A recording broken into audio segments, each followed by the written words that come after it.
calling for a one-time tax holiday for corporations to bring money here from overseas. Joining us now, Congressman Kevin Brady, Republican from Texas and chairman of the Tax Writing Committee. Congressman Brady, I've done my own number crunching on this, and I do not hear you guys sell this the right way. 2004, 2005, GDP 3.8, 3.4%. Never did it again. Employment went up millions. Instead, the Democrats keep saying that the Bush tax cuts, which President Trump would like to repeat, did not work.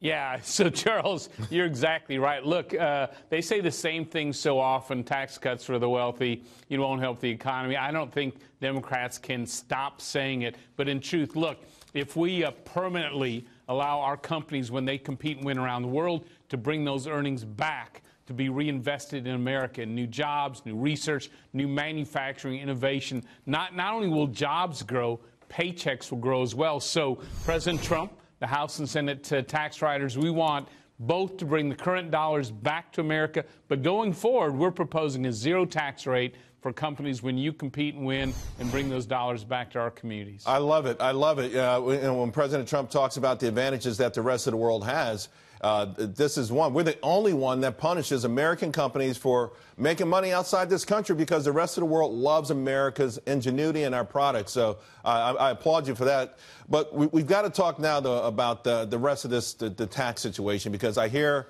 confidence every time someone steps up to the mic, and yet everyone's still leery. Few people think it's going to happen, and because you've got things like the state and local tax situation, a serious sticking point, particularly up in these parts, New York and New Jersey. How are you going to resolve that?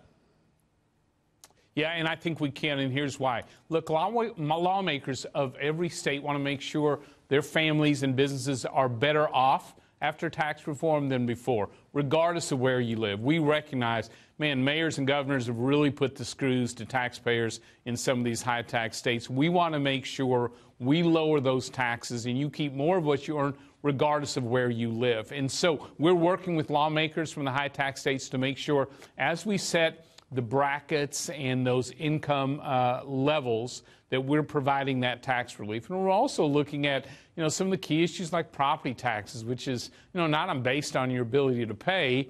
It's just very painful. And so we're working with lawmakers across the country on finding a good solution. I'm confident we will. Let's talk about timeline.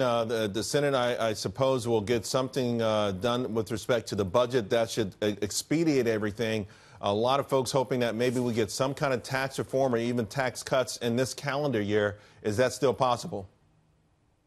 It absolutely is. It all pivots off the budget. The House has passed it. The Senate takes it up next week. It's critical that they pass it, and then we work out the differences between the House and Senate. But right now, it's very clear. If you are a no vote on the budget, you are voting to kill tax reform. There's just no way around it. The House has moved it. I'm confident the Senate will as well. That creates the runway to land tax reform. And after that budget, Charles, is signed, sealed, and delivered, the Ways and Means Committee will bring out the overall tax plan and take action almost immediately. So that means that negotiations have to be going on really in earnest behind the scenes. So because we want that to be the jump-off point to expedite all of this. But you just mentioned something that if you vote against it, it feels like a shot across the bow at a couple of your colleagues. I don't know that they care so much about who criticizes them. We sort of know who's been against some of the things on President Trump's agenda, economic agenda. How do you sway them without what kind of compromise will it take? Because I don't think you can shame them.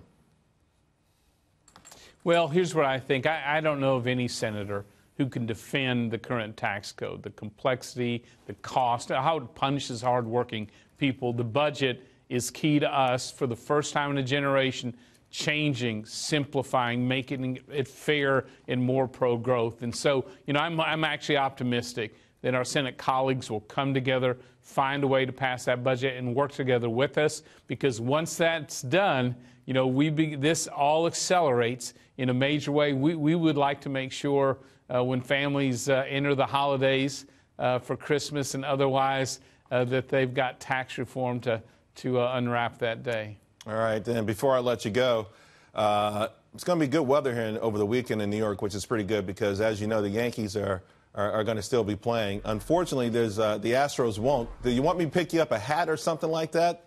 Yeah. Charles, there's a reason I'm wearing my Astros colors today. If you want to get in on the Houston Strong Love, just jump on in, and we can go the World Series together. Well, I'm not tired of winning yet as a Yankees fan, but I'll take you up on that maybe next season. Thanks a lot, Congressman. Thank you.